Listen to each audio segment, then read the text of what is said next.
നമ്മൾക്കറിയാം ഈ കൺസെപ്റ്റ് ചെയ്യുന്നത് നമ്മളൊക്കെ സാമ്പത്തികമായിട്ടുള്ള ഭദ്രത വളരെ ക്രിസ്റ്റൽ ക്ലിയർ ആക്കാൻ വേണ്ടി തന്നെയാണ്. കുട്ടികൾക്ക് പറയാനുള്ള കാര്യം, ആദ്യം നമ്മളെ സ്നേഹിക്കുക, ആദ്യം നമ്മൾ തന്നെ സ്നേഹിക്കുക. അപ്പൊ ഞാനിപ്പോ എൻ്റെ ഒരു ഫോട്ടോ, പഴയ ഒരു ഫോട്ടോ ഞാൻ കണ്ടു. അപ്പൊ വളരെ ഭംഗിയുണ്ട്, പക്ഷെ താടിക്ക് എത്ര ആയിട്ടുള്ള ഒരു ഫോട്ടോ ഉണ്ടായിരുന്നു. ഞാനിപ്പോ ബാക്കിൽ നിന്ന് കണ്ടുകൊണ്ടിരിക്കുക. അപ്പൊ എന്നോട് ശിവ സാർ, നീ നിന്നെ തന്നെ പ്രേമിക്കാണോ ചോദിച്ചു. അപ്പൊ ഞാൻ പറഞ്ഞു, എനിക്ക് എന്നോട് തന്നെ പ്രേമം തോന്നുന്നു കണ്ട സമയത്ത്. എനിക്ക് അദ്ദേഹത്തിനെ പ്രേമിക്കാൻ പറ്റില്ലല്ലോ. അപ്പൊ ഞാൻ പറഞ്ഞു, എനിക്ക് അപ്പൊ അദ്ദേഹത്തിന് പറയാനുള്ള കാര്യം, നിങ്ങൾ നന്നായിട്ട് ഇഷ്ടപ്പെടുക, നന്നായിട്ട് വർക്കൗട്ട് ചെയ്യുക, പ്രസ്ഥാനത്തിനെ വിശ്വസിക്കുക, വ്യക്തികളെ അങ്ങ് മറന്നേക്കുക, പ്രസ്ഥാനത്തിനെ വിശ്വസിക്കുക. അങ്ങനെ വിശ്വസിച്ച ചില ആളുകൾ ഇന്നും വലിയ അച്ചീവ്മെന്റ്സ് കൺസെപ്റ്റ് നിന്ന് വാങ്ങുന്നുണ്ടെന്നുള്ളതാണ്. ശരിക്കും പറഞ്ഞാൽ ഇന്നിവിടെ നിൽക്കുന്ന സമയത്ത്, ഇന്നും ഇന്നലെയൊക്കെ ശരിക്കും പറഞ്ഞാൽ ഞങ്ങൾ വളരെയധികം സന്തോഷമാണ്. കാരണം ഈ കൺസെപ്റ്റ് കൊണ്ട് പല കുടുംബങ്ങളെയും രക്ഷപ്പെടുത്തിക്കൊണ്ടിരുന്ന കാര്യം കണ്ടുകൊണ്ടിരിക്കുകയാണ്. അപ്പൊ അതിന് വലിയ ഉദാഹരണം നമുക്ക് സ്ക്രീനിൽ കാണാൻ സാധിക്കും. നേരത്തെ MC പറഞ്ഞ മാഡം വളരെ കറക്റ്റായിട്ട് പറഞ്ഞു. എൻ്റെ അപ്ലൈൻ ആണ് സ്വപ്ന, എൻ്റെ അയൽവാസിയാണ്, എൻ്റെ നെയ്ബറാണ്. ഇന്നലെ അവരുടെ അക്കൗണ്ടിലേക്ക് 1 കോടി രൂപയാണ്. കാരണം ഇത് കണ്ട സമയത്ത് ഇന്നലെ ഞങ്ങൾ വൈകിട്ട് പാലക്കാട് വർക്ക് നടന്നുകൊണ്ടിരിക്കുന്ന സമയത്ത്, പറളിയിൽ ഞങ്ങൾ വർക്ക് നടന്നുകൊണ്ടിരിക്കുന്ന സമയത്ത് ഹൗസ് മീറ്റ് നടന്നുകൊണ്ടിരിക്കുകയായിരുന്നു.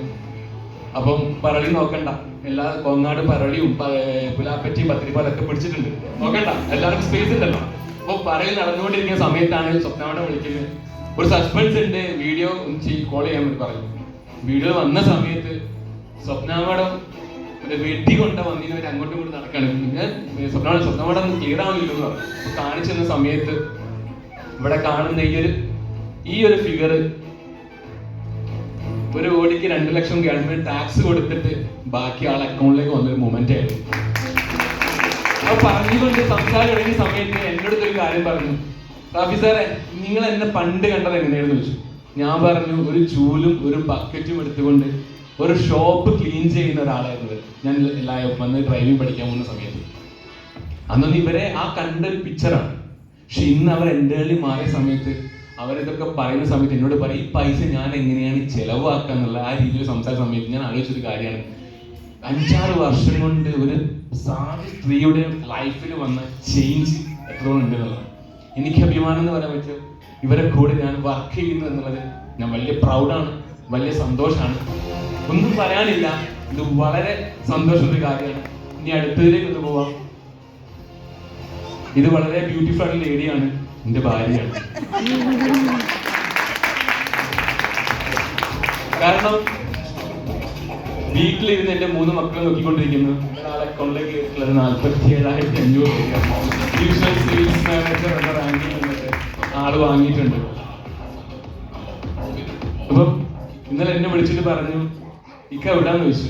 ഞാൻ വർക്കിലാണ്. സാധനം വർക്കിലാന്ന് പറഞ്ഞാൽ പിന്നെ ഒന്നും പറയാറില്ല, പിന്നെ വിളിക്കില്ല.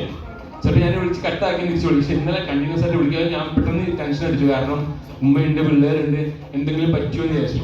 അപ്പോൾ വിളിച്ച സമയത്ത് എന്നോട് പറയും, എൻ്റെ അക്കൗണ്ടിലേക്ക് ഇത്ര വന്നെന്ന് പറഞ്ഞു. വന്നെന്ന് പറഞ്ഞു. അപ്പൊ ഞാൻ തീർന്നു കേട്ടോ, ഞാൻ പറയും ഫുള്ളി എടുത്തു എന്ന് പറഞ്ഞു. കാരണം ഭയങ്കര സന്തോഷമായി. പിന്നെ ആള് നേരെ അളപ്പനെ കാണാൻ വേണ്ടി പോയി. കാരണം അവരെന്നോട് പറഞ്ഞ സമയത്ത് എന്നോട് പറയാണ്, ജോലി ചെയ്തിട്ടുണ്ടതിന് മുന്നേ എനിക്ക് ഇന്നേ വരെ ഒരു ദിവസം ഇത്രയും വരുമാനം കിട്ടി. ഞാൻ ഒന്നും ചെയ്യാതെ വീട്ടിൽ എൻ്റെ 3 മക്കളെ നോക്കിയിരിക്കുകയാണ്. ആ ഒരു സമയത്തും ആൾക്ക് ഈ ഒരു അക്കൗണ്ടിലേക്ക് ഒരു ഇൻകം ഉണ്ടാക്കി കൊടുക്കാൻ എനിക്ക് സാധിച്ചു. ഇത് എനിക്ക് വലിയ പ്രൗഡാണ്. അതുകൊണ്ട് ഞാൻ പറഞ്ഞു, അതിമനോഹരമായ ഒരു ഫോട്ടോ തന്നെ വെക്കണം. നല്ല ഭംഗി കിളിയാണ്, വളരെ സന്തോഷമാണ്